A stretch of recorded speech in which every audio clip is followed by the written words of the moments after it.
Good evening. The opinions and statements voiced by our guests do not necessarily reflect the opinions of this network. Enjoy the shows. You're listening to WBHM Digital Broadcasting, the best in paranormal talk only on Paranormal Experience Radio. Broadcasting live out of Birmingham, Alabama.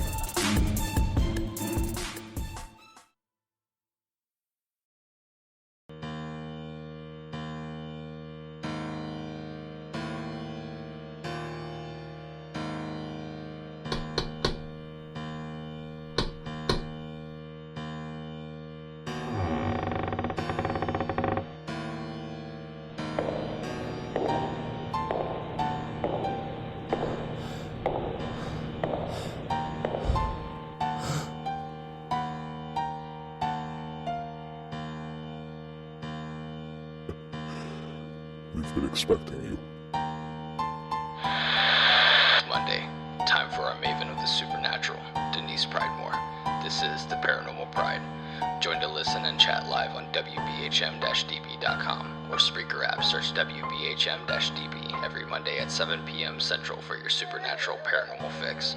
Welcome to the Paranormal Pride, where the show is about the guest and the listener.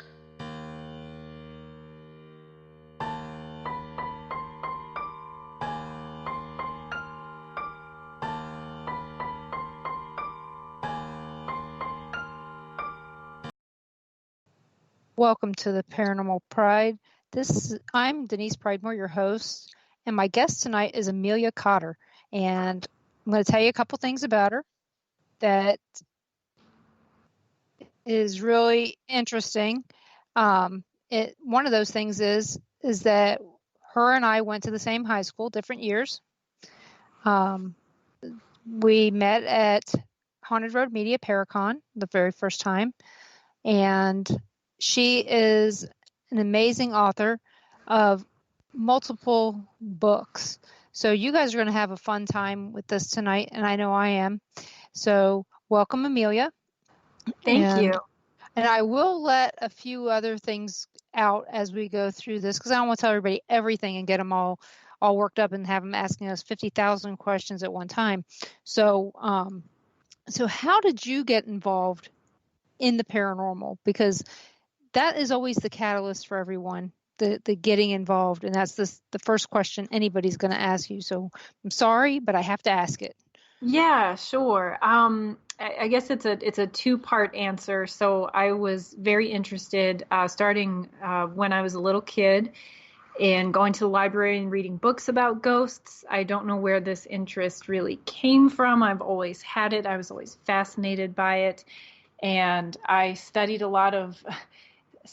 in quotation fingers when I was a kid, different ghost books and also folklore books. Like I had the scary stories books when I was a kid. And then later in life, I decided that I wanted to be a writer. And I thought, wouldn't it be the coolest thing ever to write books about ghosts? Because that seems like the most romantic, awesome thing to read, both write and read ghost stories. And when I moved to Chicago, now when I was a kiddo growing up in Maryland, I did a lot of exploring with friends of abandoned places and cemeteries and haunted locations. I mean, from growing up in that area that there really wasn't a whole lot to do around Bel Air, Maryland. So that's how we had fun. And I got interested in sort of ghost investigation that way. And then when I moved to Chicago and I started writing about ghosts, I became involved with actual fairly serious ghost hunting groups and then paranormal investigators, and that sort of spiraled into what it is today. And that's skipping a few chapters in the story, but me doing appearances and writing all of these different books, going on TV shows and things like that. I know. Well, one of the big things about growing up in Maryland, it came after I left. And it was all the questions that I got about the Blair Witch Project. And I'm like, oh, yeah. I said, fake. And they're going, no, it's not. It's a documentary. I said, it's fake. Yeah. And they kept going, we want to go to this town. I said, the town is not haunted like that. I said, it's all fake. And I said, because if it had existed like that, if there was anything like that, all of us teenagers would have been going out there. We would have been out there checking it out. I said, and I told them, I said, specifically, I said, I hitchhiked all over, around Aberdeen Proving Grounds, all around Gunpowder, because not only did I live in Bel Air, I lived in Essex, I lived in Baltimore, I lived everywhere around there because that's how my life was. And I said, we went everywhere. We checked out everything. I even broke into the Edgar Allan Poe home. Okay. Oh, wow. So that tells you I was involved in some unusual things, and I would have went out there if it had existed, and there was no truth to it. And about 5 years ago, I think I saw on TV somebody who said they went out there and that there was a witch, and I'm like, no, there wasn't. Yeah, it's so interesting how. No, go ahead. No, yeah, it's true. It is. It's so interesting how people can believe that there really is when there isn't. I mean, walking through the woods, yeah, you might get creeped out, might think that you see something, but no, I think that movie created its own monster for that for that town. It's a really good kind of like cautionary tale or case study in how that kind of works, because there never was a Blair Witch. It all came about with the movie. And I think I was around like 13 when the movie came out, and it was a really special moment in time because I was really excited. I was into the movie. I knew that it wasn't real, and I got to sort of sit back with my popcorn and watch other people debate about it. All the time people were debating back and forth about the reality of the Blair Witch, and the internet wasn't really popular yet for most people to kind of get online and talk about it. So nobody really had any like facts straight. And it was kind of fascinating to watch people like live and die by this idea that yes, the witch was real. No, the witch wasn't. And I remember my parents drove me out to where the movie was filmed. So it was partially filmed in Burkittsville, but then it was partially filmed somewhere down, the name escapes me now, but I know it was like around like the Potomac River, and it was in like close to not southern Maryland, but more south certainly than Burkittsville. And the house, the abandoned house that's at the end of the movie is in a totally different location. And I remember going to the house, and they still had it all like, it was all spray painted with those little witch figures and stuff on it. And I took these photos and back to my friends, and I was like, it can't be real because the house is in a completely different place than Burkittsville.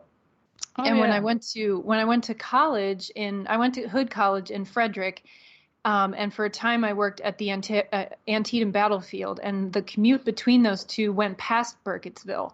And I learned when I was working in these locations that there were some Civil War ghost stories related to the area, because there were some skirmishes around South Mountain. So people who live on South Mountain have reported certain ghost stories, or there's those tales of where you park your car and the car seems to move or be pushed by unseen hands, but it has nothing to do with anything about the witch. And I also heard that for years people in Burkittsville, at first I'm sure they were mortified because it's a super tiny town. I'm sure they were mortified that a movie was made about it, but there were also people like selling homemade witch stick figures and stuff like that, off their front lawn. And they did that for years. They kind of decided, I guess, to embrace the fact that all these tourists were coming through the town. So they kind of capitalized on that. Yeah. I think it was what we were looking for was Seneca Park out in Montgomery County. That's it. Yes. So it was right. It was next to like an old missile silo. The whole area was really interesting out there where that house was. It was creepy unto itself, in a cool way. Right, and that's what's funny is that nobody ever went to look for any facts on this. They just go, "Oh, right. It's a documentary and it's real." And like I said, this was back in 1993. It's not like everybody had the internet to be able to go out there and look this up. And it's like, never mind the fact that like the FBI would anybody allow such footage to be shown in like national theaters, Right. And it was just, to me, it was hilarious. And, then they come out, somebody starts talking about the goat man in Maryland. I'm like, okay, I'm not real big into cryptids. In fact, I was just on a show last night about Bigfoot, and I'm going to tell everybody who listened, thank you, but I still don't believe in Bigfoot. And just because it's not because I don't see him, it's just I need proof. But same with the goat man. I kind of need some proof that there is one. I'm not a huge cryptozoologist type believer at this point. I need a little bit of proof. And so that goat man I'd never heard of either.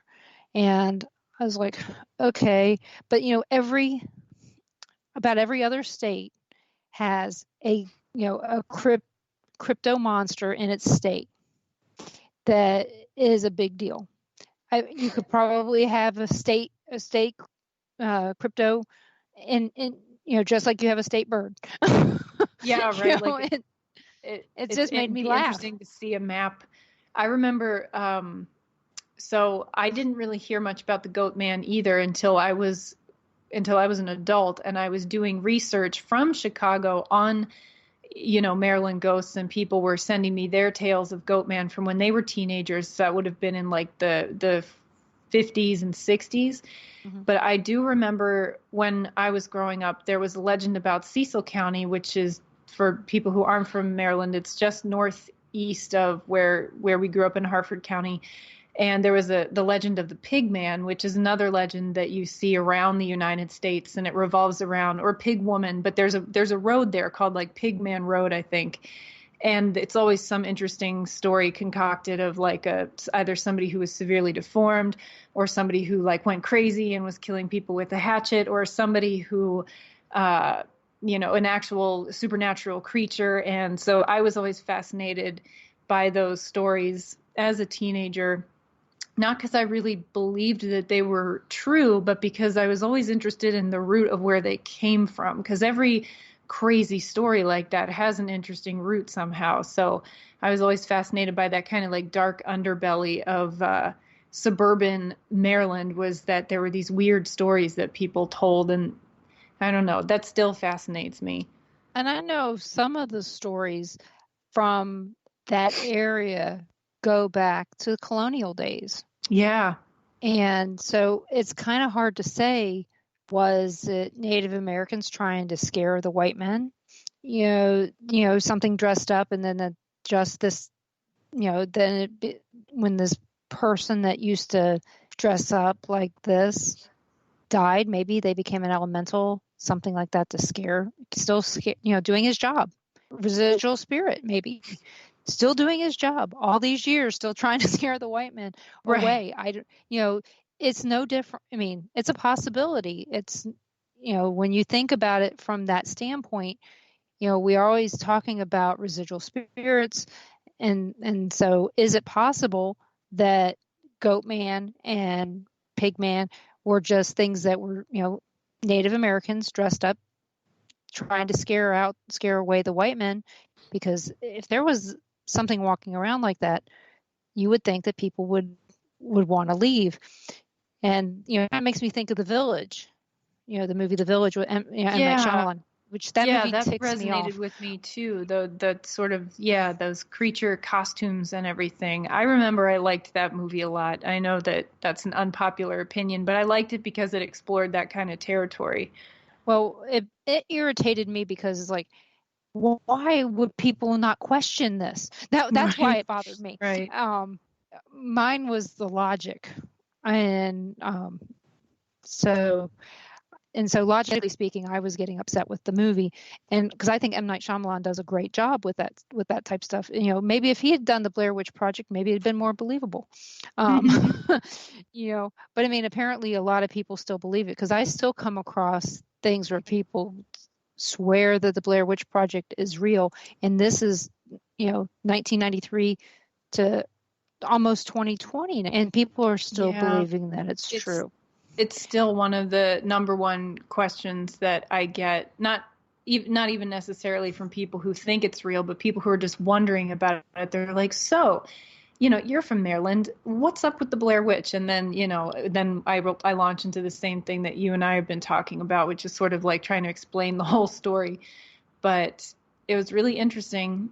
It was an interesting time to be growing up and kind of have that as like a manufactured urban legend. But it also got me out in the woods. So yeah. And I can see that. I mean, it was one of those things that made me wonder. See, when I heard about it, I was already living in Kansas City, and I already had 2 or 3 kids. 93. I guess I was getting ready to have my 3rd kid. And so it really wasn't, an option for me to go back and check it out. Yeah. But it was one of those, but it came, my kids came, Mom, is that real? Is that real? So it started for me immediately, so it was very strange. And they wanted to get out of Atlas and look and see, where was it at? Where did you live? Mom, where did you live? All these places that you lived, where was it from here? And I mean, if they'd only known about all the experiments going on at Aberdeen Proving Grounds, and it didn't matter where you lived by Aberdeen Proving Ground. Yeah. Right. Because it's huge. Yeah. And so it's one of those things that they were all so excited to tell everybody and their brother, hey, my mom's from Maryland, So every time I turned around, somebody was asking me about it. So I mean, it's not like I get to forget. But yeah, is there one story about Maryland that would freak somebody out if they didn't know? Let's see. No, I do know most of it. And we're going to have to think about this to come back with. Is there one story that somebody from Maryland may not know that would freak them out? Because I know that there's got to be something that because, I've been out of Maryland for 35 years. That's probably almost your whole life. Yeah. So there's got to be something that that I don't know. And I know that there's probably some things that I know that you don't know.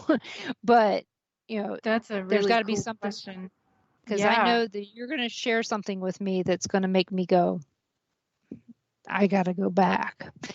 Because in all honesty, I haven't stopped in Maryland since 1989. Oh, wow. So it actually might be 1988. Actually, it was 1988. It was the last time that I was there. We drove through, but we didn't stop. So you're probably going to be able to tell me something I don't know. You're listening to WBHM Digital Broadcasting out of Birmingham, Alabama. I will be back with Amelia Cotter in just a few minutes. You're listening to WBHM Digital Broadcasting, the best in paranormal talk, only on Paranormal Experience Radio, broadcasting live out of Birmingham, Alabama.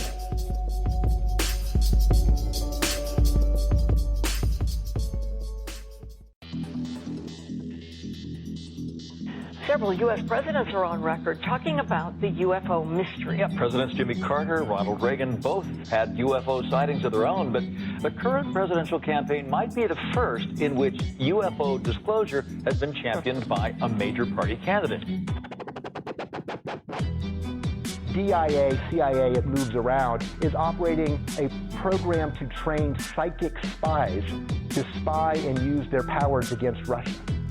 John Ronson writes about this in The Men Who Stare at Goats. The first known sighting of a ghost took place right after Abraham Lincoln was assassinated in the late 1860s during the administration of Ulysses Grant. Project Paperclip, Clinton releases it all in 1998. Possibly the unequal cooling of its surface. I say, do you still think it's a meteor, Professor? I don't know what to think. The metal casing is definitely extraterrestrial. It's a place where UFO hunters and scientists gather to examine paranormal activity in the region. Some of the documents, this is bringing Nazi scientists into the United States to work here. So we fought against the Nazis, and it's not, this again is not a revelation. As early as 1947, 1946, we knew some of this, right?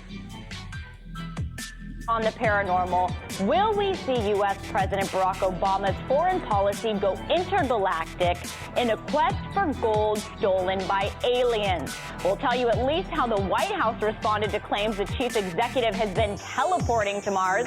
But let's get to today's Capitol account. UFOs, hauntings, psychic abilities, conspiracy, ESP, cryptozoology. There are many things that remain unexplained in the inexplicable world around us, and we're talking about them here, looking for answers on WBHM Digital Broadcasting, Birmingham, Alabama. The truth is out there. Thank you for listening to WBHM Digital Broadcasting out of Birmingham, Alabama. The time is 23 minutes after the hour. Welcome back to the Paranormal Pride. I was thinking of Haunted Road Media Paracon for some reason, because we're just talking about it. But welcome back to the Paranormal Pride. I'm your host, Denise Pridemore, and my guest tonight is Amelia Cotter. And I asked her before the break, and if you guys remember, about is there a story from Maryland that somebody from Maryland may not know that might freak them out? I am immediately thinking of Bel Air, where we had both lived. And I remember that on St. Mary's Church Road, there was a creepy abandoned house. And there were abandoned houses aplenty around at that time, but there was a particularly creepy abandoned house that was kind of in an open enough area where you could very clearly see it from the road. And I used to pass by it in my, driving around or driving with friends, and it always freaked me out.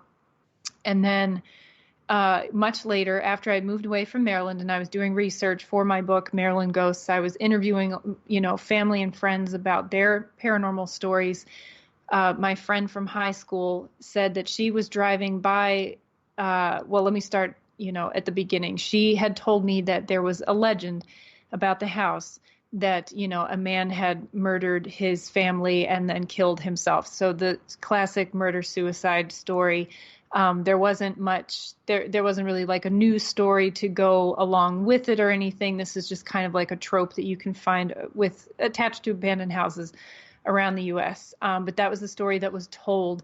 And she said one night she was driving by there with her boyfriend at the time. And as their headlights passed in front of the house, they saw a little boy standing by the side of the road who looked like he was completely covered in mud or blood or both. And as soon as they passed by him, she slammed on the brakes and they turned around and, to look at the boy, to have a closer look at him. They slammed on the brakes and they physically turned their heads around, and he was gone. He was not there. And she said there would have been no way that there would have been enough time after they simply turned and then stopped to look back at this little boy standing at the side of the road for him to have run away or, anything like that. And they were really badly shaken by it. And she told this story to her boyfriend's mom, and her boyfriend's dad was an EMT and a firefighter. And his mom was saying that they could never sell that house. The house had stood abandoned for a long time. Nobody would want to move into it. Nobody would stay there for very long if they did. And then her boyfriend's dad, and now they're married, so now her husband's dad, eventually their fire company was called out there to do like one of those test burns where they would burn down like a local place so that the firefighters could practice. And so they all went out to watch the house burn down. And she sent a picture of her daughter standing in front of the house while it was burning, and it was just a very eerie, creepy image. But she said they went out there to kind of also pay homage to possibly whoever the little boy ghost was that they saw. Oh, that is interesting. You know what? I'm just looking at a map of Churchville while you're talking. Yeah. And I guarantee that the house that I lived in is gone because I actually lived on Churchville Road. Oh, wow. And all this stuff that's they're showing on here was not there. So this would have been like in 1978, 79. So, man, like I said, I'm looking and none of that stuff is there. So if it is, it's, you know, it's just back there in the woods now. So right. It's just, but like I said, I used to ride my bike down Churchville Road, and now Smith's Chapel United Methodist Church was there.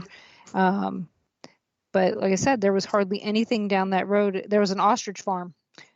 That was what it was very strange. There was an ostrich farm and a llama farm. They were the same people had them, and that was down that road. Yeah, I'm trying to remember. You know, when I grew up and we would go out to Churchville, on Churchville Road, they had some strip malls with like the movie theater where we used to go. And then at some point it was just like farmland, rolling farms. But there were all these little offshoot roads where there would be other kinds of, you know, abandoned places or graveyards. We had also heard of an institution out there that had been closed, like a mental or, you know, tuberculosis hospital or something like that. And I wonder if that's what you were referring to earlier. You could drive to the end of this road where there was like this creepy cul-de-sac, and you could look out from the cul-de-sac into the woods and kind of see the ruins of this old place. Right. So when you went down our road, it hadn't been gone that long. So it wasn't like 100-year-old ruin. It was like a fairly recent one. Right. It was a really old building. And so when you went down our little road, we shared our road with this. So we went down the road and it forked, and we went to the left and they went straight. And it was gravel. So that was it. You know, there was only the old farmhouse and this huge brick building.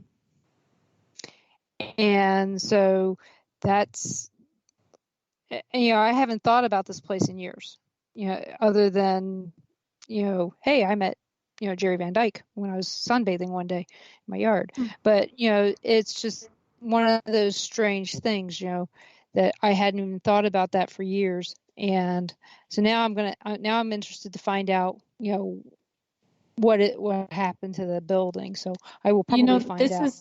This is just a weird piece of synchronicity that I was just thinking about. But like, I did an event down in Danville, Illinois once in a park. And this was like a paranormal, you know, fest. It was called Phantom Fest. It was in a park. And one of the attractions across the park in Danville, Illinois was Dick Van Dyke's childhood home. So I stood across the street from it. That's just odd. Isn't that weird? That I don't know. We were meant to talk about all this stuff. So totally. It is. It's just very strange. So like I said, I will find out what this building was called after I left. Like I said, I remember so many things about it. Yeah, I'm curious because I bet it's the same place that we would talk about, and I'm trying to the best place where I have all this stuff written down were like the notes that I took for the book, but I used to have like a notebook full of like places that I had explored in Maryland, and I don't know if I have it anymore, but it was like my little handbook that I would use when I was a teenager. That was just like a little journal of all the places we had been, and I wish to God I had kept it because I bet that place was written down in it. I just wish I could remember if it was East or West Churchville Road. East. But yeah. Like I said, it's like right there. I was 13, 14 years old. Why would I remember exactly, you know, where it was? Because like I said, when I look at all this, I'm seeing stuff that doesn't even look familiar to back then. So, like I said, but we'll find out. We will find out. Huh. So, but like I said, it is just one of those strange things that we ended up going to the same high school. Like I said, I know it was, I've met you, so I know that it's totally different decades. So, But right. But it's really fascinating though. Oh yeah, it was growing up in Maryland was different. So how did you get to Chicago? Boy, after I graduated college, I was diagnosed with cancer, and then I went into treatment, and I was totally fine, and I'm fine now. But I had this I guess like 6-month window where I was living at home with my parents again after being in college, and I was thinking about my future. I was game for anything. I wanted to get the heck out of Maryland, get out of Pennsylvania, because my parents lived in Pennsylvania at the time. I was up for an adventure. The person that I was having a relationship with at the time had an opportunity in Chicago. I had never really given Chicago a thought before. And I was sort of scared. I couldn't even visualize what it looked like in my mind. But I thought, well, here we go. I'm going to do it. I'm going to just give it a shot. And so I ended up coming to Chicago on a whim. I moved 2 weeks after my treatment ended, and ended up, loving it. I've had my whole adult life here and my career. I've gotten married. I mean, this has been like, this feels like more of my home now. It's like Maryland, growing up in Maryland, dredging up these memories is so fun and it's so cool, because I really consider it's as if most of my life happened here in Chicago, even though it really didn't. Yeah, for me, most of my life About has half happened at this here. point. Yeah. For me, most of my life has happened here in Kansas and Missouri now. But when I think of growing up, even though I lived in all these places in Maryland, Virginia, West Virginia, I still think, and I was born in Maryland, I still think of that as my hometown. Maryland is where I grew up. It's when I think of family, even though I have only 2 family members, maybe 3 family members left in the state of Maryland, it's still, when I dream, that's where I dream of home. Yeah. And even though I have no desire to go back and live there, but in my mind, that's home.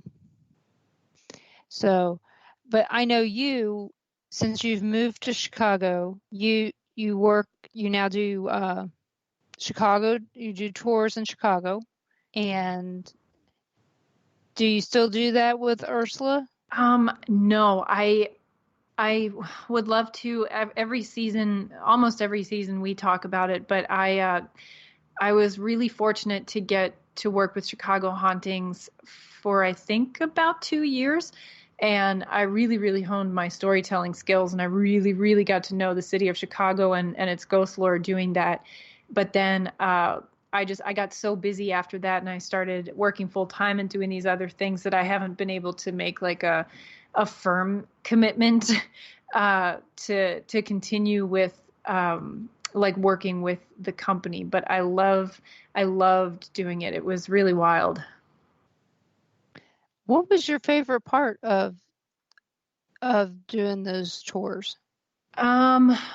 Boy, that's hard to say. I think it was just, do you mean like just like my emotion, just like my sentiment about it, or like the actual like favorite like location, or both? Let's go with both, because I think that those are both important. I feel so there was like a special energy to doing the tours. There was something exciting and sort of like clandestine almost about, like, even though if you take a ghost tour at any given time, you'll run up against like a lot of other tours doing the same sites, but it felt there was like a magic to it, especially when there was the old like Chicago, like the ghost bus that they used to have, which was this clunky old black school bus. And people were really excited to be on the tours, even though they were there for different reasons. Sometimes it was just people who wanted to drink and have fun. Sometimes it was really hardcore, like paranormal investigators. But there was always like a special energy, and I just enjoyed kind of being a part of that and really feeling like Chicago was special. Like, wow, what an amazing city. Here, let me show you how amazing Chicago is, and talk about all these really interesting things. If it was something history, if it was something haunted history, or something along those lines. My favorite location, I think, was always the Jane Addams Hull House, which is just, during the day, it's a museum, and it's very sort of benign place that you can go into. It's very fascinating. Jane Addams was an amazing lady who did all just pioneering social work in the city. But by night, it's kind of transformed into this location where people have some really incredible paranormal experiences. Even people who kind of like poo-poo the whole thing when they go on the tour and somebody made them go and they don't even believe in ghosts or something, they'll have something weird will happen to them there. Very interesting. I know a lot of people have very distinctive wants when they go on a ghost tour. And I have a feeling that everybody who goes to Chicago, most of them, if they're educated enough in some of the history, they want to see like the location where the murder castle was, or something related to H.H. Holmes, or something related to like the St. Valentine's Day massacre and things like that. Yeah. We hit all of those. Yeah, and we hit those spots like crazy. So there used to be, and there still is, I'm saying it like it's in past tense, but there's still there's a whole H.H. Holmes tour. On the tour that I used to give, we would go past a site that was associated with H.H. Holmes that you can, but you can't really go to it anymore because the entire lot was converted into brand new condominiums. And for any friends that are listening from Chicago, that was by Fullerton and Damon, across from the Popeyes, and there's like a fitness center type of area there. They just built these brand new condos where there used to be a glass bending factory that H.H. Holmes owned. And at the time that we would visit it for the ghost tours, it was just like a creepy empty lot, basically like a grassy lot. And that was another place where you'd take people and they'd be like, whoop-de freaking do. It's a lawn. Like, I paid money for this tour. And then other people who would be like fascinated by, wow, this thing used to exist here. And there's several female spirits that are seen here. And people have seen the ghost of somebody in a bowler hat, which could have been any dude literally in the 1890s, but still people would get excited about it. And they were really fascinated. I was like, yeah, this is like Chicago history. Like growing up in Maryland, you could touch the history very easily. All of these colonial sites still existed, or you could go to an abandoned house. But in Chicago, everything's been, not everything, but a lot of stuff, especially in the city proper, has just been built over. So when you get to these famous sites like the St. Valentine's Day massacre site, it's just an empty lawn. And you think to yourself how it's partially anticlimactic, but then it's also partially very interesting. It's sort of like, yes, this is what we do to these historic markers. And we have to make sure that we keep these legends alive because there's nothing else there to remember them by. Denver's very similar. A lot of their history has been torn down until somebody came in and said, no, we got to stop this and we got to start, repairing it and recover as much as we can. So but that happens with what they called urban renewal. That's what happened with a lot of the buildings downtown Baltimore. In fact, one of those buildings on Lee Street, I was brought home to as a baby.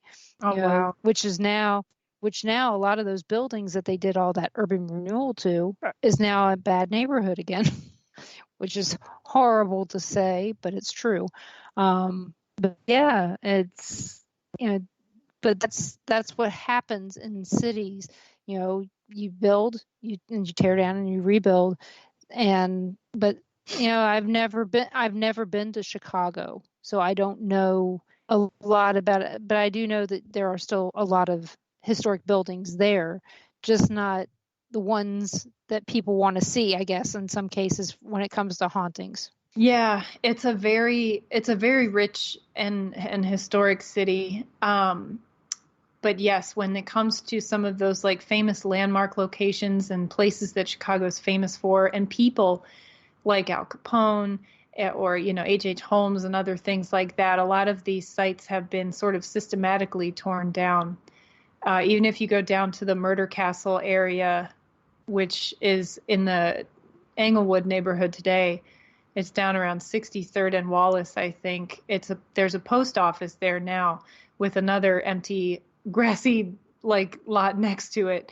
And I think part of the original basement from the Murder Castle from the World's Fair Hotel is still there in the basement of the post office, but it's not really open to people or thrill seekers because of course they just want to have their operations. So right. And I've talked extensively to Jeff Mudgett. We visit with him when we go to Vegas and stuff. Cool. So we visited with him extensively about that. And every time he's on, we try to watch. But when we come back, we're going to talk about some other things. So everyone, please come back, and we're going to hear more from Amelia Cotter. You're listening to WBHM Digital Broadcasting, Birmingham, Alabama, and we'll be back. You are listening to WBHM Digital Broadcasting, the best in paranormal talk, only on Paranormal Experience Radio, broadcasting live out of Birmingham, Alabama.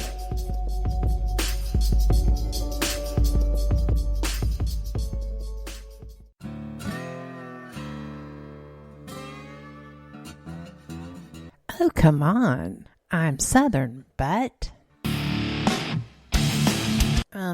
Nope. That'll do. Hello. I am Kat Hobson, host of Paranormal Experience here on WBHM Digital Broadcasting out of Birmingham, Alabama. I enjoy having guests from all areas of the paranormal, from ghosts to ufology to cryptids and beyond. You'll find some of the best researchers in their fields bringing you some great information. Join me on Wednesday nights from 8 to 10 p. Eastern here on WBHM Digital Broadcasting. Since 1948, Fate magazine has brought you reports of the strange and unknown, all of them true. Fate Radio is carrying on that tradition, bringing you the unusual, macabre, strange, and bizarre.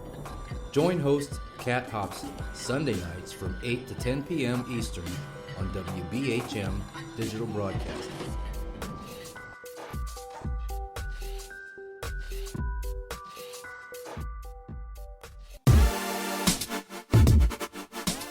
You're listening to WBHM Digital Broadcasting, the best in paranormal talk, only on Paranormal Experienced Radio, broadcasting live out of Birmingham, Alabama. Thank you for listening to WBHM Digital Broadcasting out of Birmingham, Alabama. The time is 45 minutes after the hour.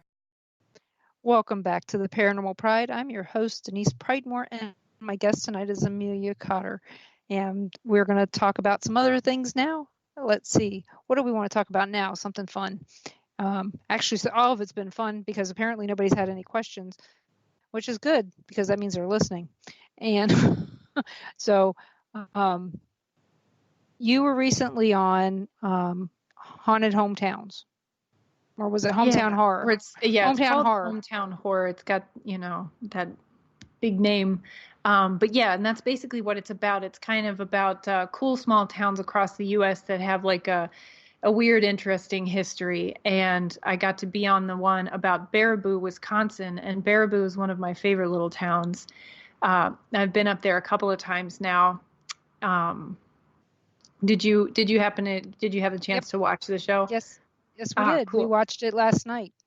Awesome. Yeah, we drove up to Baraboo to a viewing party that they had there at the old Baraboo Inn. So I got to see myself live on TV, and it was really exciting. And my husband too, and we were like super jazzed. And the segment turned out pretty well. They wove together this story of, that everything in the town is haunted because of these burial mounds and the circus, and they wove all that together. But at least for our sake, we kind of stuck to our story and we did our little reenactment and everything. So I was proud of the way it turned out. Good. I thought it turned out okay. I watched it and I found it interesting that the town basically just, flattened all their mounds. And yeah, but that happens all across the country. It does. And Wisconsin has more Native American mounds than any other state in the United States. It was like a prime area around that part of Lake Michigan for people, for, the mound builders to build. And I'm really excited about the way that Illinois and Wisconsin has preserved some of that history. And then I'm really horrified to find out how they also haven't. And when I was in town in May, I bought this little map. It's like an antique, like plat map of where the mounds in Baraboo used to be, and then where they built over just so many of them. And they literally built over some of them. Some of them they destroyed, but some of them they just built on top of. So people are potentially still living over top of these, these burial sites and these like sacred sites. And I would surely haunt people as well if that was the case. What tribes were mound builders? That I can't give an entire. I think. Well, the what? The Adena. Well, I think the Adena people are like the. It's hard to say. I know that the Ho-Chunk, I think, are the ones I'm thinking of as well. I think the Adena people were more ancient, and the Ho-Chunk were more recent in the last several hundred years. But I don't want to give like a super definite answer about that. I'm actually reading a book about mounds in Wisconsin right now and just getting through the first couple of chapters with how complex, because there were so many different tribes that occupied the area, like the Ho-Chunk and the Menominee, and some of the cultures were related and some of them were not interrelated. But anyway, not to get way too crazy academic, but I'm actually not sure. Well, it's, that's an answer. Yeah. I mean, I'd rather that than some answer that, that's not true. That I'd much rather it be, I don't know, than BS. You're right. Then, I feel like it's better to say I don't know. It's people sound smarter when they say they don't know than when they try to stammer out something that's halfway, but I'm sort of at the advent of my learning about all of this, and it's a really fascinating subject. And like I said, I'm reading a book about it right now, and I did do some research on man mound before I spoke about it for the show. And it's a wonderful and incredible topic. If people are interested, there is a lot of information out there. Yeah, a friend of mine sent me a question. He wrote a book about the Aberdeen Wild Man. So another Marylander, cool. His name's Frank Bennett. He says, given the sometimes extreme age of some of these ancient Indian civilizations, accounting for erosion, can we be certain there are not larger mounds having been leveled over time? That basically time hasn't taken over some of them. I think that's a very good possibility. I mean, people are still excavating mounds to this day. Some of them were already built pretty deep into the earth, so they had there's a term for it. I forget what the term is, but it was like a shadow mound, where if something was shaped like, if there was an effigy mound that had a shape like a bird or something, first they dug into the ground in the shape of a bird, and then they put the earth over top of it. And so I think, it's possible that we will continue to uncover many more, that haven't been discovered yet, or maybe we just will never discover them, which is probably for the best. I think so. It'll be interesting anyway to read more about it and find out more, because at some point I'd like to go over to the Cahokia Mounds. I know Ron went when he was a kid. Cahokia is awesome, and the base of that mound of the Great Cahokia Mound is the same size as the base of the Great Pyramid at Giza. I mean, these were people they had a huge civilization.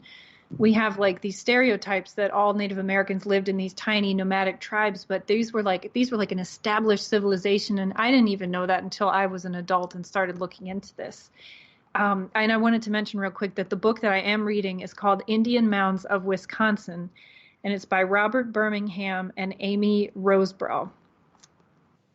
Thank if you. people want to look into it. Yeah.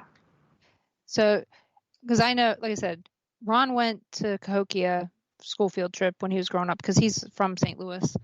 And, you would think that we'd have been, with as much as we're in Alton and stuff, that we would have been. And we've driven by it on 255 a few times and just never stopped. But of course, this last year, I don't think we could have gotten to him very well because of flooding. Because of the flooding. I was going to say the first year that they had the Haunted Road Media Paracon in Alton, my husband and I stayed down in the little town there that's next to the Cahokia Mounds, and we took just a little trip there. It only took us like 15 minutes to get to the mounds, and then it only took us another 20 minutes to get to Alton from there. So it's really, really super close. So if you have the chance to go, it's hardly a drive. Oh yeah, like I said, I know right where the exit is. Yeah. So, because we used to take 255 to get to 64 back in the day. But like I said, this past year the flooding was horrible. Out just everywhere along the Mississippi. So that was pretty wild. Yeah, you saw how close it was to everything. Yeah, that was. I've seen it worse. Yeah, I've seen it worse, but thank goodness it was starting to go down when we were all leaving. Because some of the road was even opening up on Sunday after as we were all leaving town. So the next Haunted Road Media Paracon is going to be June 13th for those who are interested. So you can get that on your calendar, June 13th in Alton, Illinois at Mineral Springs. There will be more information coming out about that after the beginning of the year, according to Mike Ricksecker. And Ron and I may be going, may not, don't know for sure yet. It is my birthday, so we'll figure it out from there. Oh, wow. But, usually, we always take a week around my birthday and go on vacation. And if we come to Alton, we usually go someplace after. Yeah. And we're volunteers for McPike, so we always have to go over there and see them. Because that's why I didn't get to visit with you this last time, because the volunteer that was supposed to help McPike Mansion with their table didn't show up. So I got to help out with their table. Oh, wow. That's right. But I was happy. Right. So you got to see me across the room a lot. Yeah. And running around a lot. I got to run around a lot. Yeah, and, you looked very busy. I enjoyed it. I enjoyed it. And Sharon from McPike Mansion actually got to go and enjoy the speakers. In fact, I think, you spoke, didn't you? I did. Because I know that she went and she listened to quite a few speakers, and I think you were one that she went to listen to, and Kelly McCarville. Ron went to listen to her, and so did Sharon. And Sharon went to listen to Chuck. Charles Banks, everyone who's listening. And so I didn't get to listen to any speakers because, like I told Sharon, I said, I can go talk to them and have them tell me what they spoke about. Or I said, I can have them on my show. It's not a big deal. I said, some of these people are going to be speaking at another event, and I'll catch them at that event. And but I wanted her to be able to enjoy the events, because usually she's running the events, so she can't usually get to enjoy them. So yeah, I got to give her a gift for a change. Oh, that's nice. That's really nice. So, and I know, because when I first met you, I didn't realize you lived in Chicago until we talked for a few minutes, and then you said, "Yeah, I live in Chicago," and I was like, "Well, that makes more sense, because I don't know why you drive all the way here, from Maryland, or even fly in." Because somebody else did fly in from Maryland. Was that Rob? Was that Rob? I don't remember, but I know somebody had traveled from afar. And I know Michelle Hamilton. Yeah, she drive from Virginia? Yes, she drove from Virginia, and she's come. I think she's planning on coming out. I just talked to her 2 weeks ago on the show, and I'm pretty sure she's planning on coming out. And oh no, actually, I think she said she's not coming out because she's already planned to do something for her work that's scheduled already. So she won't be at the Haunted Road Media Paracon. And then there was somebody else that I thought was from Maryland. I think it's Rob Guttrow for some reason. So it's always interesting, though, to find all the people. Because how I met Frank Bennett, who's listening, was I heard him say something. I was behind him. I was looking away from him, and we were 2 tables away from each other. And he said something, and it's like, okay, I got to go talk to him. And found out that we were from right around the same exact area, because I actually spent more of my time in Essex than I did anywhere else. Huh, yeah. So I consider Essex, Hawthorne, that area to be where I grew up, even though I grew up all over the place. And because I went to high school there too. See, wow, yeah. I can tell you about all kinds of high schools, but but I went to Chesapeake longer than I went to any other high school. But at the time, Bel Air High School was 9th grade through 12th grade, like most high schools are now. Yeah. Most other high schools in Maryland back when I was going were 10th through 12th. We still had junior high schools back then. Yeah, that's right. So Bel Air was different. So I went there in 9th grade. So it's a messy story, but like I said, it was actually very interesting to go to that big of a school when I went to a smaller school for all those other years.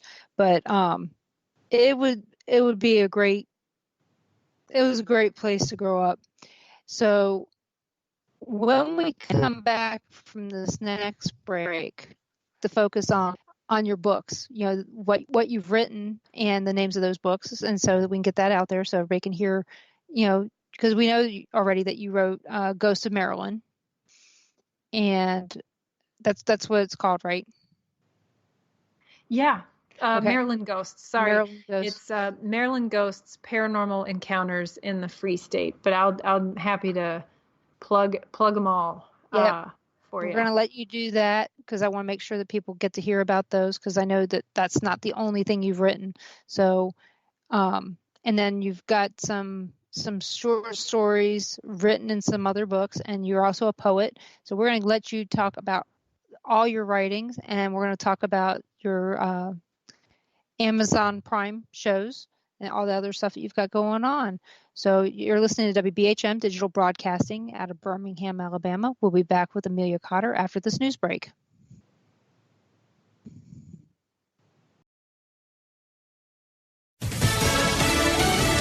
Strong storms batter the Deep South. I'm Lisa Lacera, Fox News. An apparent tornado touching down in Louisiana, battering buildings and downing power lines. We've got one confirmed fatality at this time.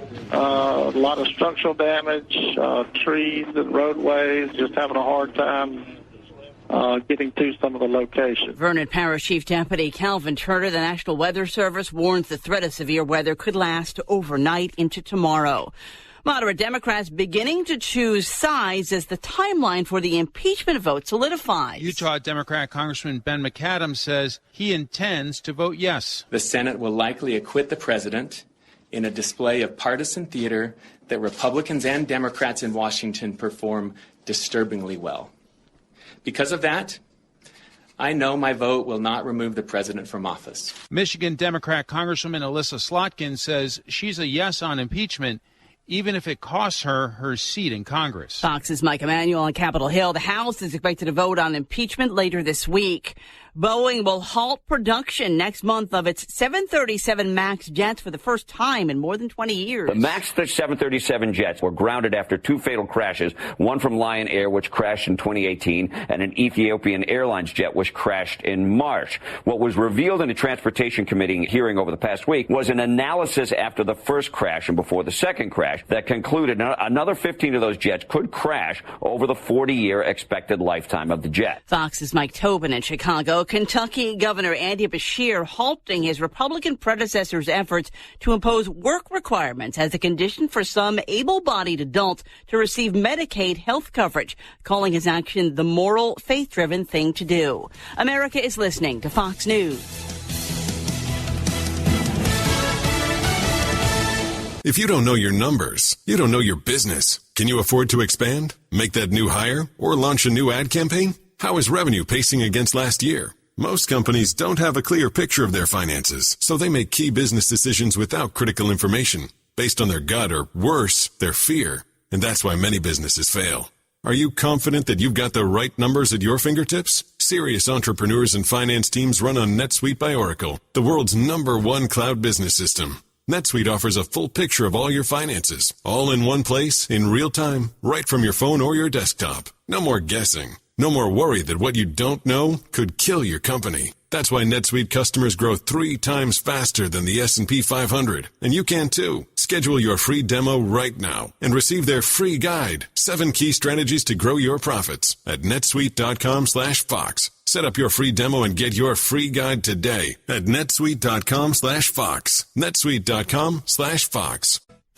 Prison time for a California woman for a so-called maternity tourism scam. A federal judge in Orange County, California sentenced Dongyan Lee to 10 months in prison for helping Chinese women travel to the U.S. to give birth here.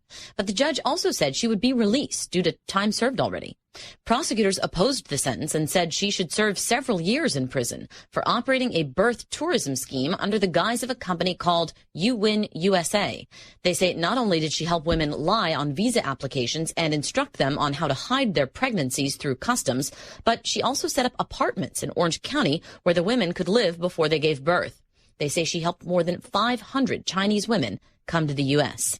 Jessica Rosenthal, Fox News. State of Oklahoma appealing a judge's order for Johnson & Johnson to pay $465 million to address the state's opioid crisis, arguing it's enough to pay for 1 year of the state's abatement plan. Amazon issuing an order to its third-party sellers. The e-commerce giant is blocking its third-party sellers from using FedEx Ground for Prime shipments due to a decline in its performance heading into the final holiday push. This according to the Wall Street Journal. The move comes after Amazon stopped using FedEx for its own deliveries in the U.S., but third-party merchants still had been able to do so. FedEx says the decision impacts a small number of shippers, but limits the options for small businesses. Still, FedEx expects to handle a record number of packages this holiday season. Hillary Barsky, Fox News. You either love it or you hate it. Mariah Carey's All I Want for Christmas Is You has reached #1 on the Billboard Hot 100 chart 25 years after it was released. Each holiday season, the song begins to climb the Billboard charts as its popularity resurfaces. Last year, it peaked at #3 and set a new one-day streaming record on Spotify. I'm Lisa Lacera. This is Fox News. This news report is brought to you by NetSuite by Oracle, the cloud-based business management software that gives you the visibility and control you need to grow. NetSuite is offering their free guide, 7 key strategies to grow your profits, at netsuite.com/Fox. Welcome back to WBHM Digital Broadcasting out of Birmingham, Alabama. The time is 5 minutes after the hour. Welcome back to the Paranormal Pride. My guest tonight is Amelia Cotter. She is an author of a lot of things. So we're going to talk about the lot of things that she's authored. So we've already talked about Maryland. So let's talk about some of the other books that you have out there. Sure. So let me see. So we have Maryland Ghosts, which was my second book, and that one is people's personal paranormal encounters around around the state of Maryland. And I always tell people that you don't necessarily have to be from Maryland to enjoy it, because it's basically like a treasure trove of people's true ghost stories. And my first book was called This House, The True Story of a Girl and a Ghost.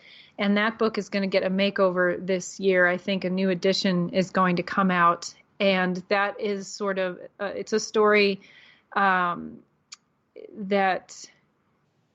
follows my experiences growing up in Maryland and being fascinated by an abandoned house that was close to where my dad worked. So my dad worked in Baltimore County, Maryland, at a restaurant called the Manor Tavern. Yeah. Did you ever go there? Yes, I did. Did we ever talk about that before? Yeah. So No. Do you remember if there was this abandoned house like right across the parking lot? So it was a strange area. It was the land that Lord Baltimore had owned, and the Manor Tavern had formerly been a tavern and a stable. It was originally, I think, a horse stable in the late 1700s, and then it was turned into a tavern and saloon and who knows what else before it was this nice little quaint fine dining restaurant. And my dad worked there, and we would go pick him up or drop him off from work, and the rest of the property had some interesting houses on it. Some of them were occupied, some of them were abandoned. And one of the abandoned houses was called Walter's House. I just really was fascinated by the house, and my parents let me explore it. And so it touched my life in a lot of ways, in a lot of positive ways. Like sometimes people's first paranormal experience is something terrifying or not very good. Mine was fascinating, and it was not romantic in like a sensual way, but sort of like romantic for me to look back on and think about as an adult now. And this happened to me when I was around 11 years old. So this was my first book, and this was before I I thought I was going to be involved in the paranormal world. This was just a book for young adults. And then it got picked up by the ghost hunting, ghost enthusiast community. And that was kind of one of my forays into this world that I'm in now of paranormal investigation and everything else. My third book, which was actually the first book I wrote, but it was the most recent one that I published, which is also getting a makeover this year, is called Breakfast with Bigfoot. And that is a children's book. I had thought at some point too, I would be a children's book author, but the children's, arm of the publishing industry is a very cutthroat industry. And you wouldn't believe it, but it is very difficult to publish a children's book. It's very highly competitive and highly like specialized and stylized. So I had the hardest time publishing this stupid book, and it's adorable. It's a sweet story about a girl who is helped out by Bigfoot when she gets lost in the woods. It's like safe camping habits for young kids, but it's also based on a real encounter with a Bigfoot that has been covered pretty widely in the media. It was a grown man who claimed, I think in like the 1950s, that he had been abducted by a Bigfoot and taken back to its nest somewhere deep in the woods, where there was like a whole Bigfoot family, like a mom and a dad and kids and grandparents and all this kind of stuff, and that the big feet protected him in their nest overnight and then released him in the morning. I remember reading about this Bigfoot encounter and finding it really interesting because it was different than other Bigfoot encounters that you read about, but also thinking it would make for a great premise for a children's story. And so I kind of turned it into a fun, kitschy kids book. But I always tell people that it is based on a real encounter, or at least a purported real encounter with a Bigfoot. Or somebody's hallucination with a real right? I mean, it's like, you would how have much to did this guy drink? No, deep into your levels of hypothermia when you're hallucinating that a whole family of big feet has captured you and taken you to its nest. So I got a real kick out of that story. Like I said, like I was saying before, I don't know what to think about Bigfoot, if he exists or not, but I find your story to be cute. Didn't you have a copy of that book at Haunted Road Media? I did. I hawk my wares everywhere I go. So I always bring my books with me, and for sure. And What are you working on now as far as books go, besides revamping these other books? Yeah, so these are gonna be re-released in 2020 for, fresh start for the decade. And I've also been working on a poetry book that has zero to do with paranormal. It's just another part of my writing life. So I do other kinds of writing besides writing about the supernatural. And so this poetry book has been this long-term project I've been working on that I'm going to publish this year as well. And then I will return to writing about ghosts. I have another book idea in mind, similar to Maryland Ghosts, with gathering people's personal encounters. And I was thinking of doing a book of people's Chicago encounters. So there's a ton of books out there, really excellent books about the ghost lore of Chicago. And I thought that it would be fun to just do kind of like a sweeping with broad strokes, like getting people's personal encounters in these different locations. So not rehashing the same research that other people have already done. Ursula Bielski and all these other great people have already covered that. It would be kind of adding to it by getting people's true stories to kind of complement what already exists. So that's brewing. I'm not sure where I'm going to go with that. I have a lot of ideas all the time. But that's kind of come to the forefront. I've kind of had that spirit in me to start interviewing and collecting stories again.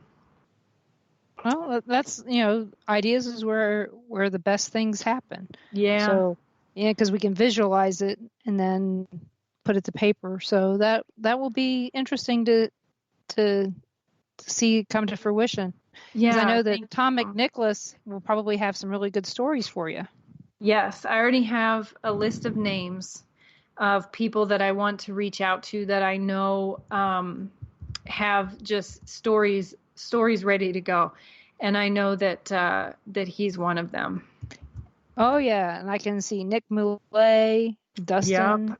I have all their names. I probably know your whole list here. You probably know my whole list, and it's funny that people to think that people's names are like in a file that I have somewhere. But yes, I have like this running list of people, and I probably know like just 15 people that I could get like a whole book of stories from. So I'm excited.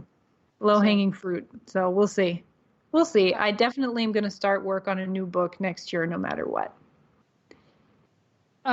We do have a question in chat from Gary from Caldwell County Paranormal here over in Missouri. And besides the experiences you've talked about, unless that one of the experiences you've talked about is it, what is the most memorable experience that you've had? Paranormal.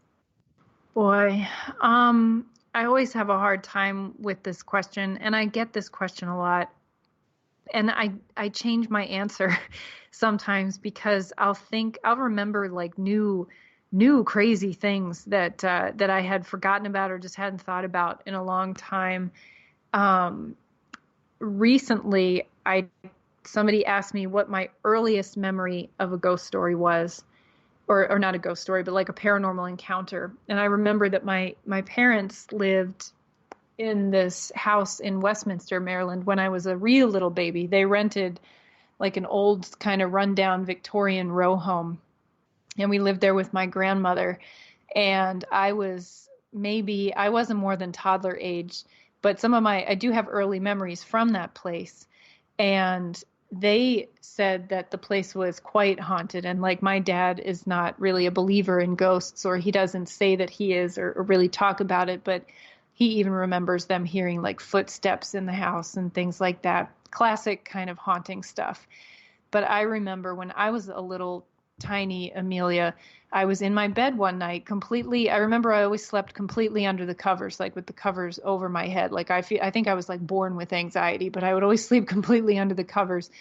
And I remember hearing this sound around my bed, like this weird, like scraping sound, almost like feet dragging across the floor. And it went around my bed.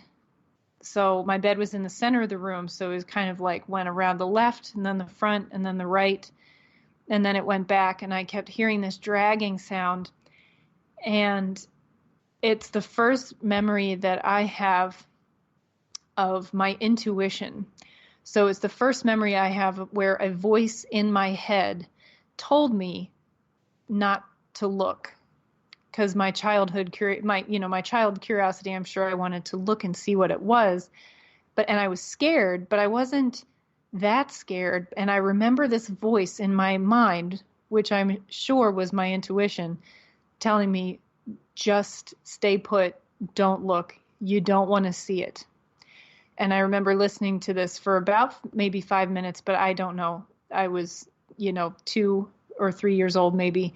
And then it kind of like went out the door.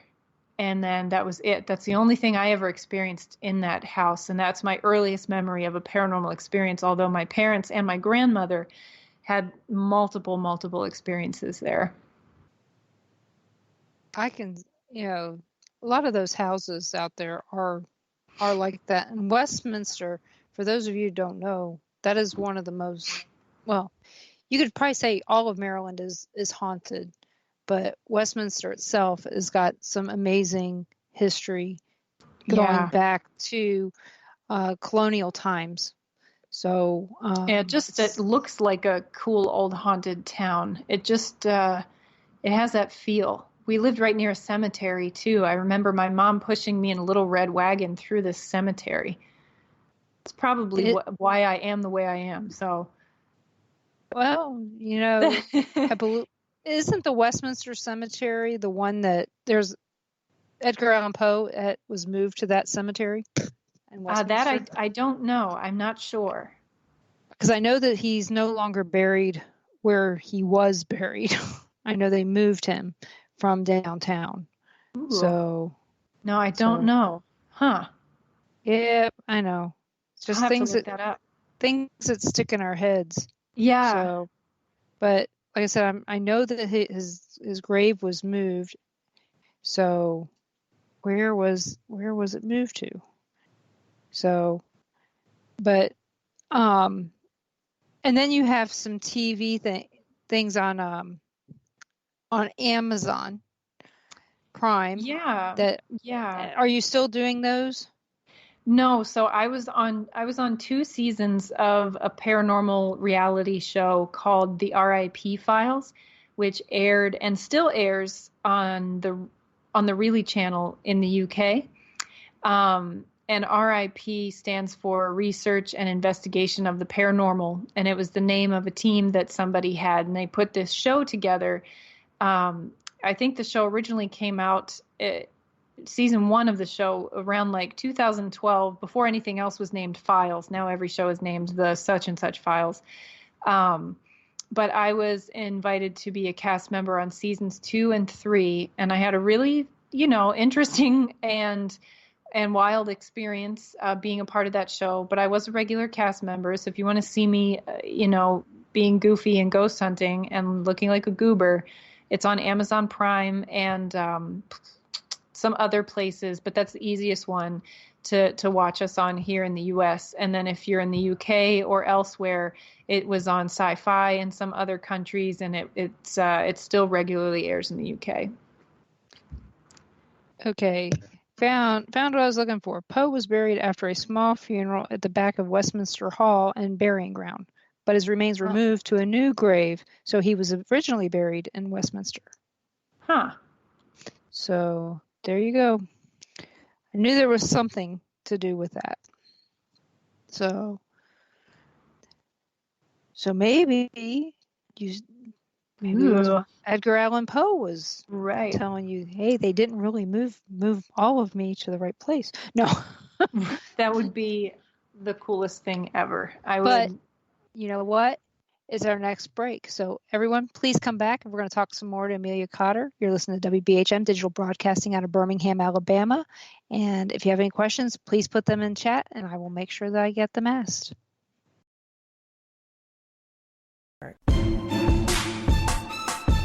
You are listening to WBHM Digital Broadcasting, the best in paranormal talk, only on Paranormal Experience Radio. Broadcasting live out of Birmingham, Alabama.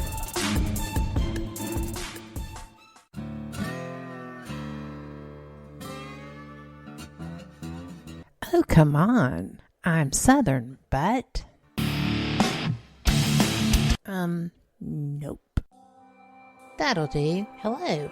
I am Kat Hobson, host of Paranormal Experience here on WBHM Digital Broadcasting out of Birmingham, Alabama. I enjoy having guests from all areas of the paranormal, from ghosts to ufology to cryptids and beyond. You'll find some of the best researchers in their fields bringing you some great information. Join me on Wednesday nights from 8 to 10 p. Eastern here on WBHM Digital Broadcasting. To the believer, the evidence is overwhelming. To the skeptic, there will never be enough. Hello everyone. Join Kevin and Jennifer Malik, the host of Paraversal Universe, every Friday here on WBHM Digital Broadcasting. Also heard on WCET FM and The Rift.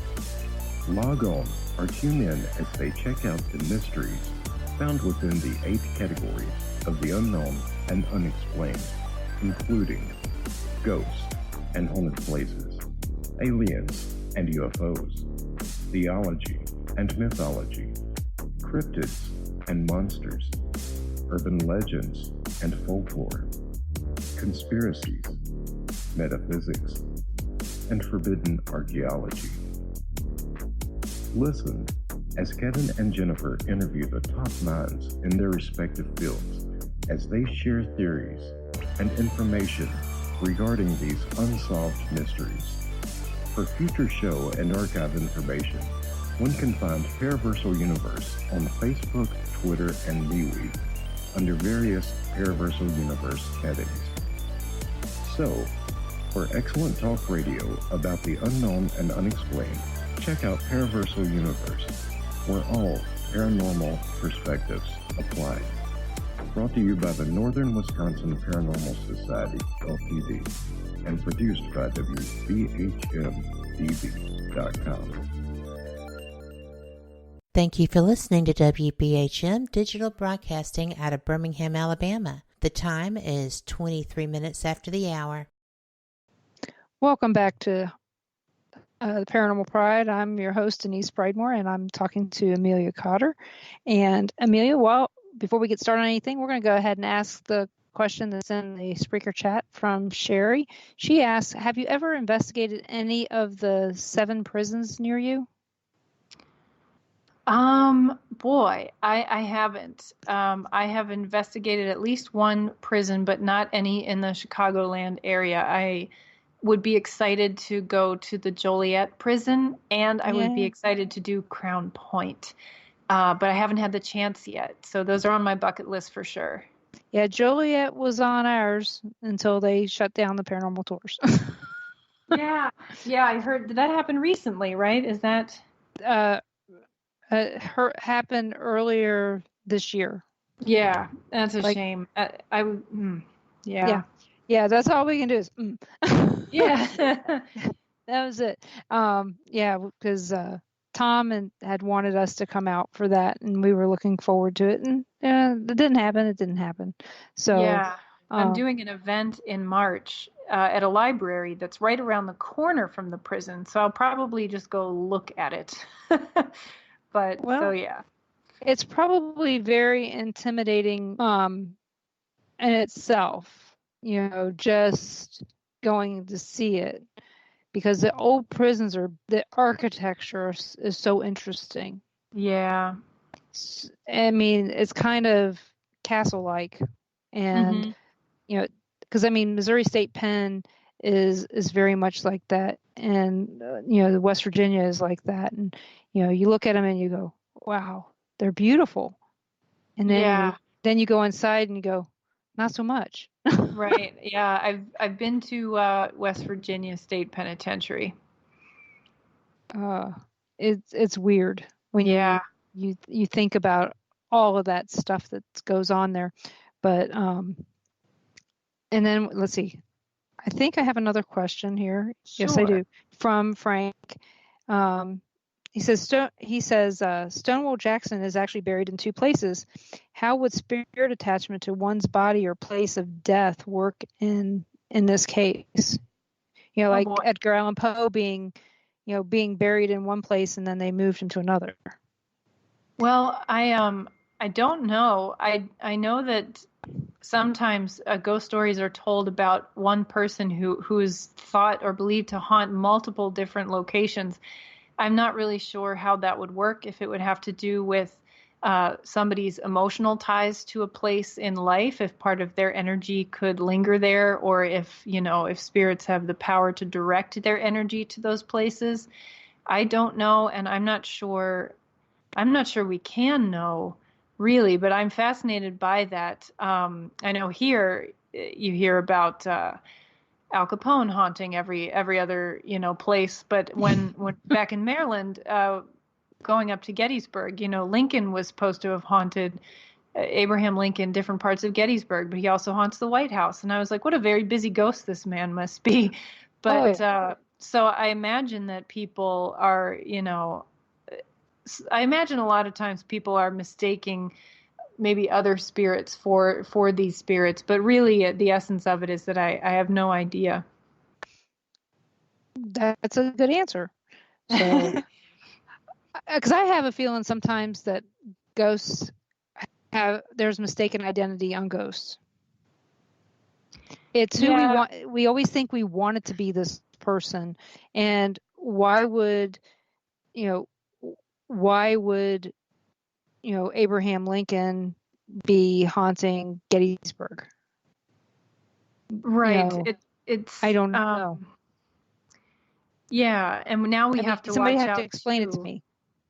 We have to watch out now too for places that want to draw people to them for being haunted. So they'll use some big names like, come see us, so and so haunts this place, and it kind of attaches this notoriety to it, even though it might not be based in not just in historical fact, but not based in any ghost encounters either. Right. If you see somebody dressed up in a pinstripe suit and a fedora, you might think, well, this person looks like a gangster, and you might think, oh my God, it's Al Capone. But really, that would have been the fashion of that could have been the fashion of any dude in the 1920s. So it's kind of, I find it, for the vast majority of paranormal encounters that I hear about have very little detail involved in when people come face to face with an entity. So I'm skeptical about people knowing for sure that a place is haunted by a certain person. But at the same time, I wouldn't discount any of it, because I don't have any of those answers. I'm in the stadium with everybody else, kind of watching and just being fascinated by how all this is even possible in the first place. Right. Because I always have that same question about, how do you know for sure that the guy, like you said, in the fedora, how do they know it's not Frank Jelly Nash that was killed here in Kansas City? He was a gangster. How do you know it's not Bonnie or Clyde? Maybe he got a hat somewhere along the way, Right. Yeah. Like, think of how, even if there's different, like, as far as like facial recognition is concerned, it would be very difficult for somebody to actually point out that they knew for sure that it was somebody without knowing them, with only knowing them from a historic photograph. Right. It would be very difficult to say for sure. Right. And like I said, unless you're a medium and spirits speak to you, I think it's very difficult.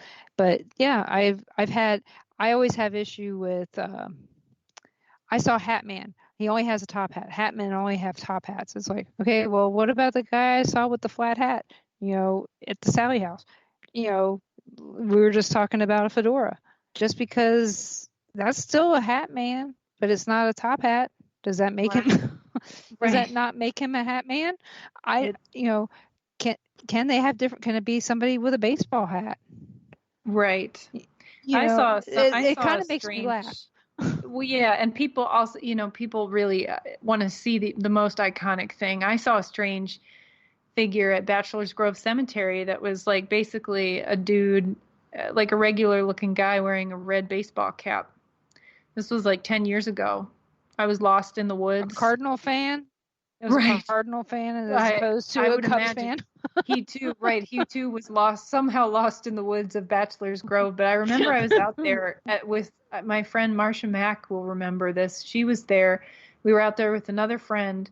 We had one of those like weird time slip experiences where we felt like only a few minutes had passed, but really we were lost for like 45 minutes in a very small patch of woods. It's not that big. It's really not. And we both have hiking experience. So it was very strange for us to just kind of be turning in these big circles. I remember looking off into the distance and being like, where are we? Like, we can't possibly be that far from a trail. And then it was as if we were on top of a hill. I looked in the distance. I saw just the head and shoulders of somebody walking by. And it was like a regular looking person wearing this red baseball cap. And then I was like, oh, the trail must be over there. And we went in that direction and we found the trail and never saw that guy again. And for all I know, he was just a normal person walking by.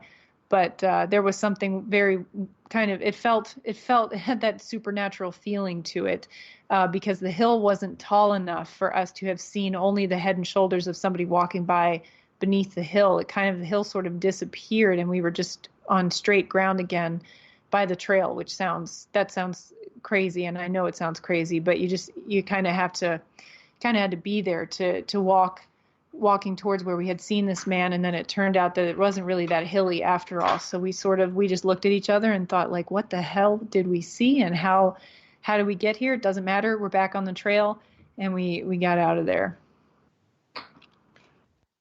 Are you sure it wasn't Abraham Lincoln wearing a baseball cap just pointing away because he was really tall and pointing away?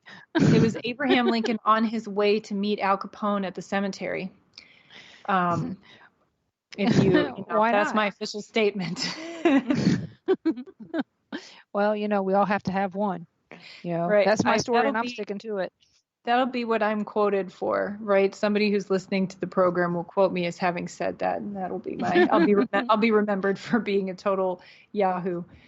No, actually, anybody listening to the program will probably go, Denise wouldn't let that happen. So, because they all know me, I'm a fact-based person, and they're going to get the sarcasm in your voice. So, because it's something that us Marylanders have. We have sarcasm is our second language. True. That's there is a dryness to the humor that I haven't encountered everywhere else. Well, I tell everybody that sarcasm was my first language and everything else comes after, but that gets me in trouble sometimes. Right. But it got me in trouble a lot in school. But Ron asks, and I think he's being an SA. More sarcasm here. I was going with a cuss word. But he goes, why do spirits wear clothes? And Carl answers, very good question, Ron. And I'm going, no, it's not a very good question, but I'm going to ask it anyway. But you're laughing, so.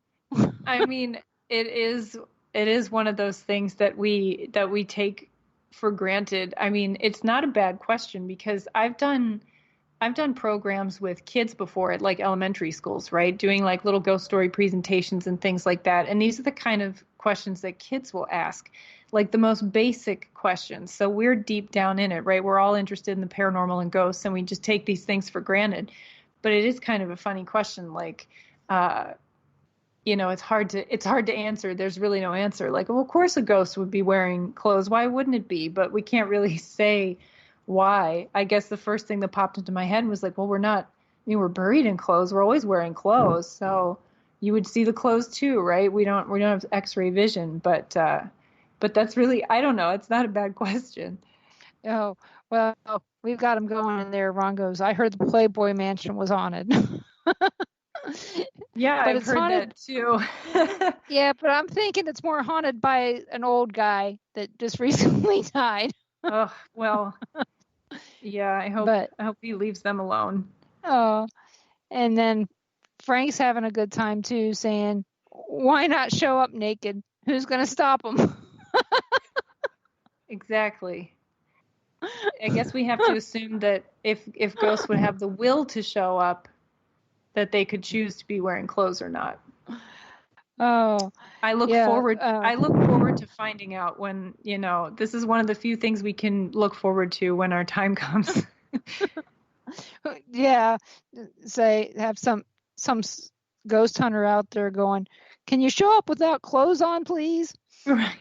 I'm sorry, everyone. So, so you've also written for some magazines as well. Yeah, I've written a variety of different articles. I've written some articles on historic subjects. I've also written some short fiction. I guess we were saying earlier, I get bored easily, so I like to stay busy, but I also like to write about a variety of things. And writing about history and having a knowledge of history helps a lot when it comes to, I think, a basic knowledge of science and a basic knowledge of history, or, and folklore and sociology is a good thing to have in your arsenal when you are interested in the paranormal. So yeah, there's that. Well, and then on top of all these things you do, you said you have a day job as well. So I mean, I know that you don't want to be bored, but how do you find time for everything, including a regular job? That's a really good question. That's one of those practical questions too that I think is important to talk about when I started out as a writer, I wanted to know that answer from different people that seemed like they were impossibly busy. And I was like, my God, how do you do it all? The answer is that I work in a setting that allows me some flexibility. So I work at the Adler Planetarium in Chicago, which is just, first of all, a really cool job. I'm a project manager there, so I spend a lot of time with people and helping to manage things, but I also spend a lot of time on my laptop, and it affords me the opportunity to kind of do some work along the way during the day with social media. I can get some writing done in the morning before my work starts. I can do some planning. So in the evenings, usually I just spend time with my husband or with friends. Weekends, I focus on some projects, and then I'll also take time out. I'll do these retreats where I just take time out to spend a couple of days just working on writing projects, just working on social media, just working on planning my appearances. And that's like dedicated time where I can knock that stuff out. And sometimes I'll work from home and do that. And sometimes I'll use like vacation or sick days to do that. And that's like that's literally how I manage to make it all work without going crazy, and to still have like some balance in my life, although it does get wild. So there are times spring and fall is really crazy with all of the events and appearances and deadlines for either writing projects or all the ghost stuff that happens around October. But then I have some downtime, like summer is usually like a low time. And I just kind of ebb and flow and build my life around what to expect with all that. And with all that, you have a husband and how does he like to do the paranormal type stuff with you? He does. So we like to have adventures together, and he has a similar personality to me. So he also has a full-time day job, but he has almost a full-time level of other creative pursuits. So he appreciates this like sort of craziness. And when I met him, I was almost embarrassed to tell him about the ghost stuff. I met him at work at the planetarium. So I was like embarrassed to bring up that I was interested in ghosts, because I'm like, that's not a super romantic way to start a conversation always. And it turns out that he was interested in the occult, and he was interested in magic, and he's interested in a whole different aspect of that, like stuff that is even beyond me. So I'm like basically in the realm of like ghost stories and folklore, and he was in this whole other side, and he kind of grew up around that. Like his mom and his stepdad were like magic like practitioners, and so he had this whole background in this other side of the occult that I had never even considered. And so we kind of converged with being interested in that and having these neat stories to tell. So I don't know that he's a super huge believer in ghosts, but he certainly loves to do the adventure side of it. And he takes some really excellent photographs. Yes, I was just going to say he is like my personal like paparazzi too, that comes and he takes these great photos of the places that we visit, and that's kind of his excitement. So we'll go someplace, I'll be doing my ghost thing, my speaker thing, whatever I'm doing, and he'll go off and he'll take a bunch of photos, and he'll explore and he'll take video, or he'll be involved somehow. And yeah, he takes really great pictures. Yeah, his picture of the West Virginia State Penitentiary is beautiful. Thank you. I will relay that to him. He took some really cool pictures while we were filming there for the R.I.P. files, and he was walking around all by himself down these dark hallways. Just even I can't do that. So that's me. I wander off anyway. But and his cat pictures are Facebook worthy. Yeah. Oh, good. I'll tell him. No, the cat is beautiful. My husband would love to see this beautiful black cat. So, ooh, yeah. So, like I said, his photographs are beautiful, and they all tell a story. So, and I have met your husband twice. So, of course, the last time I saw him, he was running out to get food, but that was a whole different problem. But but yeah, he, like I said, I've met him twice, and he's a very friendly guy. So everyone, we're on our last break coming up here. So you're listening to WBHM Digital Broadcasting out of Birmingham, Alabama. We'll be back with Amelia Cotter in just a few minutes.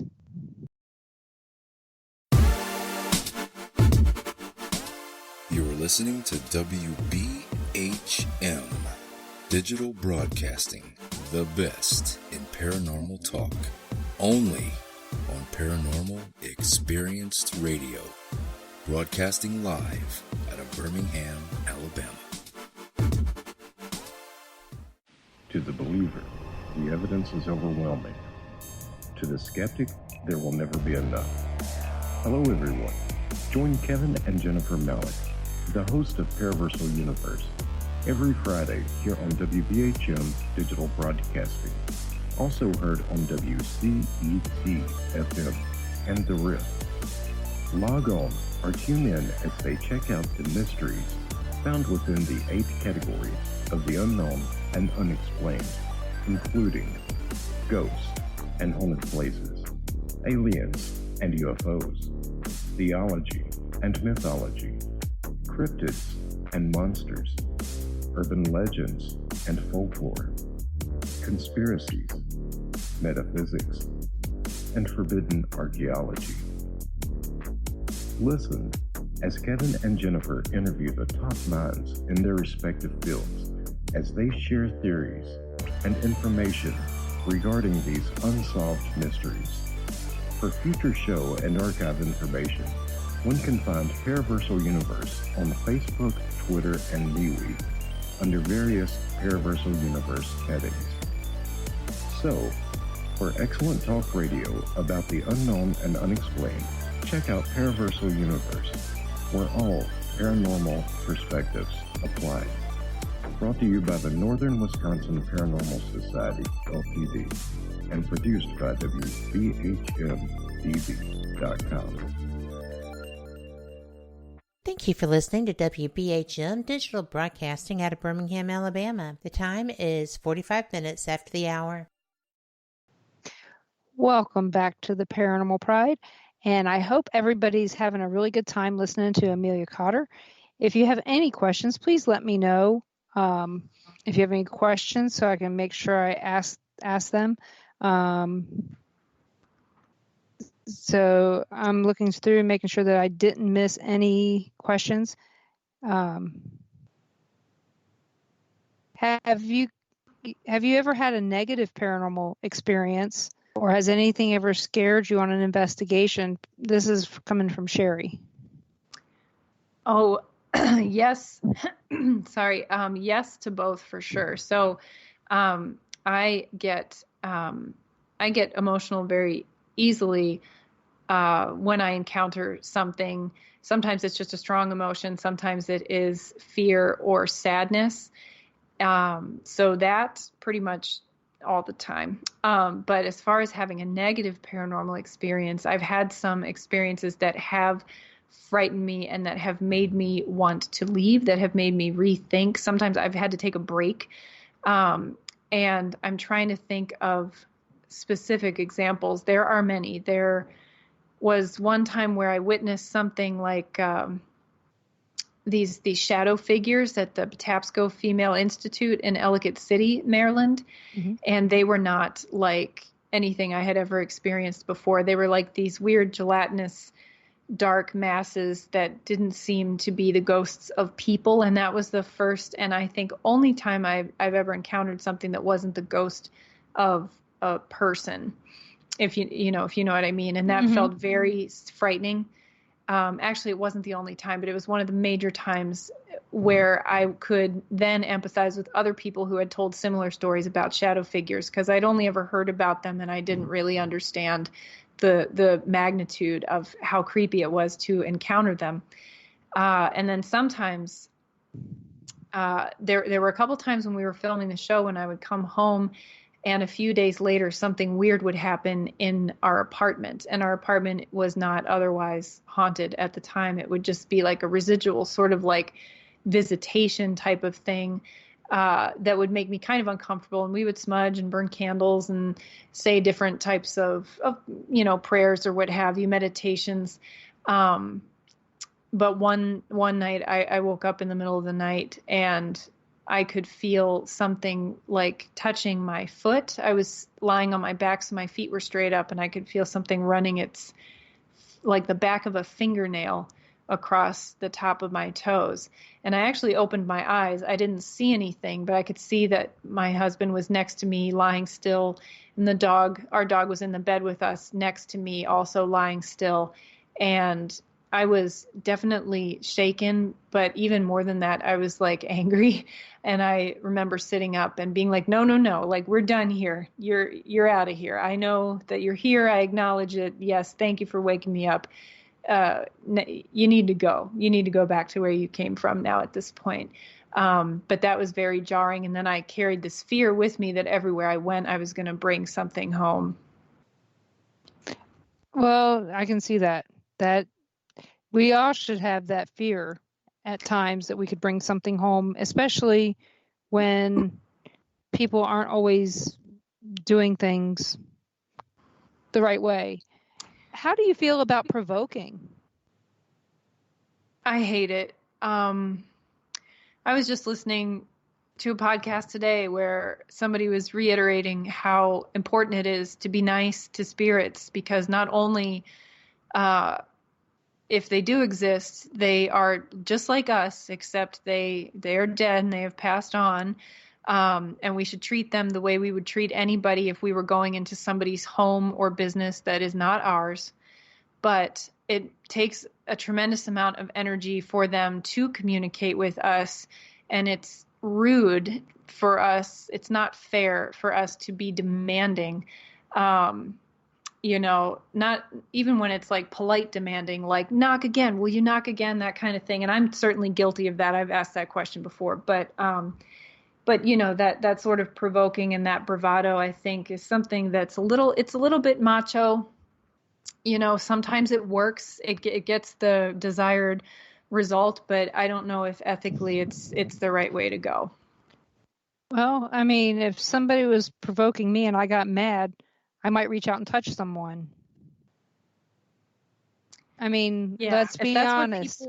And that's what people want. They want to have the experience. They want that like bombshell kind of like, hearing something slam, getting scratched, all that kind of stuff. And a lot of it is the stuff that you see on TV, and people want to provoke that, but really to what end? It's sort of, it's not very respectful in the first place of what we're trying to do, which is discover and communicate and understand. And that's not understanding. That's aggression, in my opinion.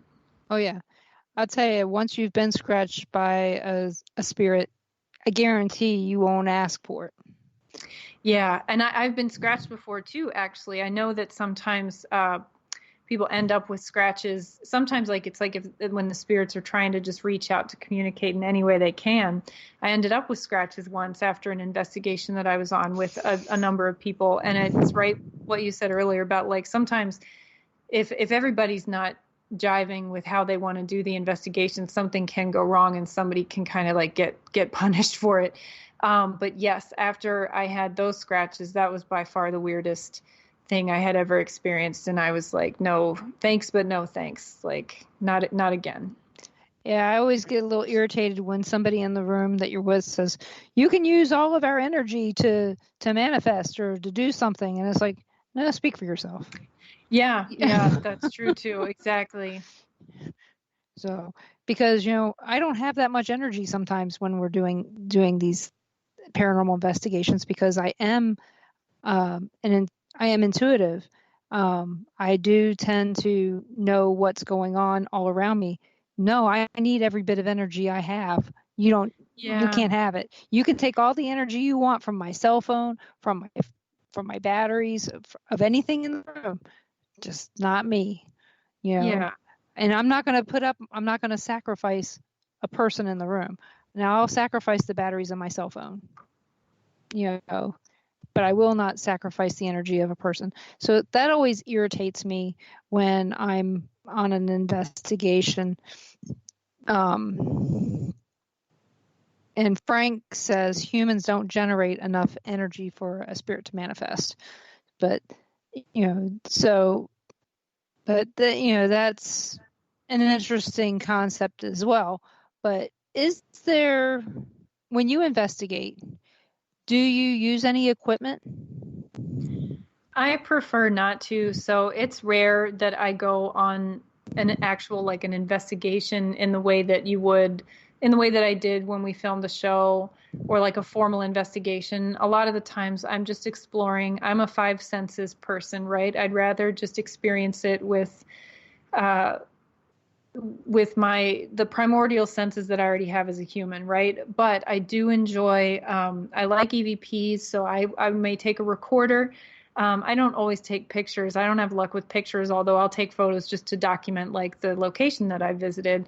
But if anything, I'll use a recording device, which is usually like just a little digital handheld recorder. And for me, that satisfies everything that I am looking for. That, that's what a lot of people use. I mean, that, a notebook and a pencil, and, it doesn't take a whole lot to, right. You don't have to take, unless you're filming something for TV, YouTube, whatever, you don't need to take 12 boxes of stuff. Yeah, all the bells and whistles, I feel like just kind of the gadgets. If you're just going to explore with a group of people, like just leave all that at home,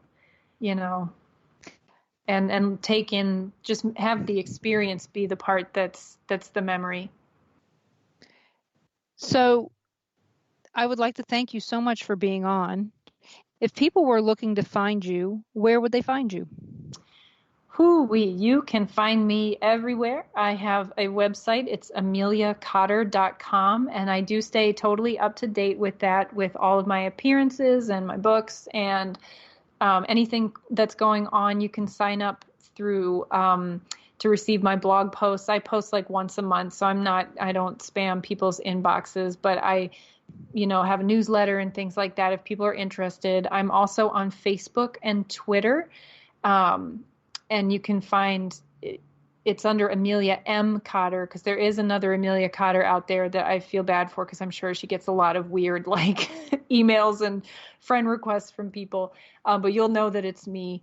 And so you can find me on social media. I love to hear from people. My email address is out there. I enjoy, interacting with fans and all that kind of good stuff. So please find me. And do you have any events coming up that you want to tell everybody about? I have a couple more radio shows coming up, one in January, one in February. My next big event that I've booked so far is going to be the Haunted Road Media Paracon in June. But you can hear me on Project PSI Radio in January and The Outer Realm in February. And I have those links listed on my website. I see that. And then the Monsters, Fact, and Folklore presentation at Crest Hill Public Library in Crest Hill, Illinois on March 28th.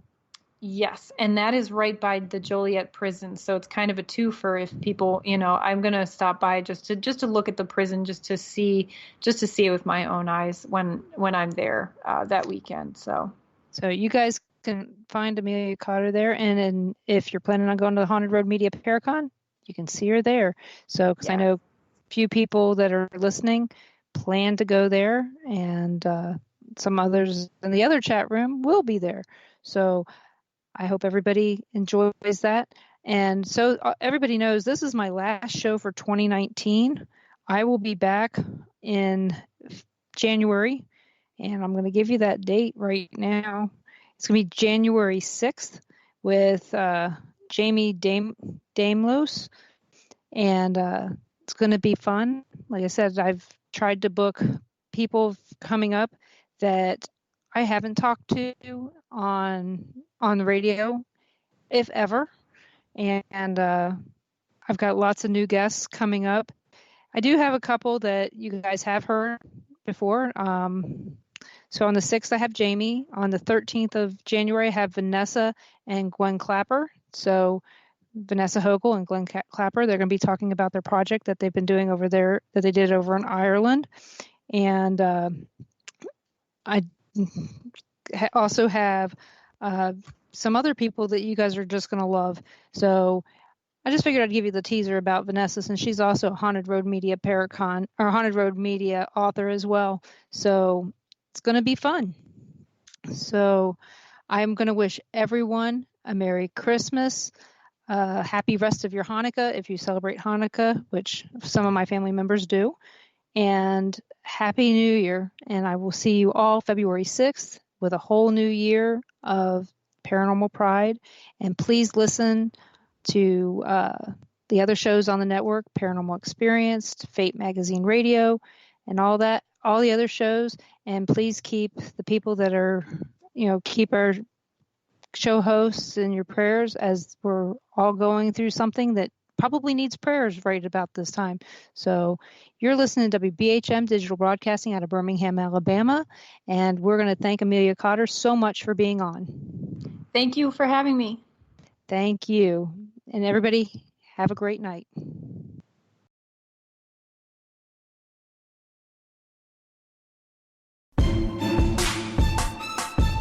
You are listening to WBHM Digital Broadcasting, the best in paranormal talk, only on Paranormal Experienced Radio. Broadcasting live out of Birmingham, Alabama.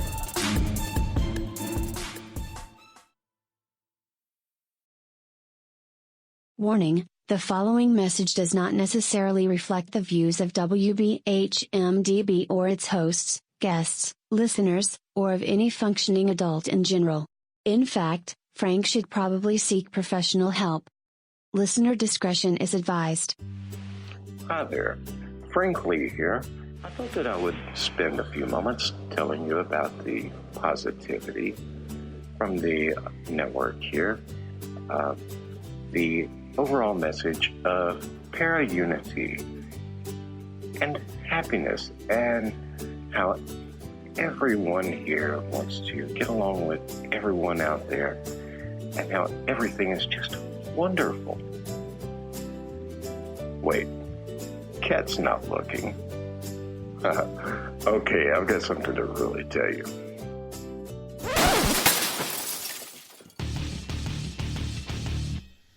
Okay, so I'm going to tell you what's really going on. Honestly, all that being nice and positive crap was kind of hurting my soul, as dark as it is. So, what's really happening? You see it all the time. Everybody and their brother out there has a paranormal team because they watched a couple of episodes of Ghost Hunters or some crap like that. So they go and they spend half their mortgage payment on tools and things that light up that they don't understand. And then the next logical step after buying matching black t-shirts and posing like 90s rappers for their Facebook page is to, of course, have their own podcast. Well, you know what? You're not going to find that crap here. What we have here at WBHM Digital Broadcasting is the best host, the best guest, bringing you real information. All of the hosts here on this network know their stuff. They are the people who have been out there doing the work, doing actual research. And no, by research, I don't mean binge watching some kind of cheesy TV show on Netflix. I mean reading books. I mean out in the field doing the legwork. And who are they interviewing on their shows? They're bringing you the people they have learned from. They're bringing you the best in the field, covering all kinds of topics from UFOs and aliens to Bigfoot to cryptozoology to ghosts to anything you can think of a bit strange and unexplained. It is here, and you're going to get the best information here. So stay tuned to WBHM Digital Broadcasting. Don't go anywhere. Speaking of going somewhere, I've got to go before my mic gets cut. We'll see you there on WBHM-DB.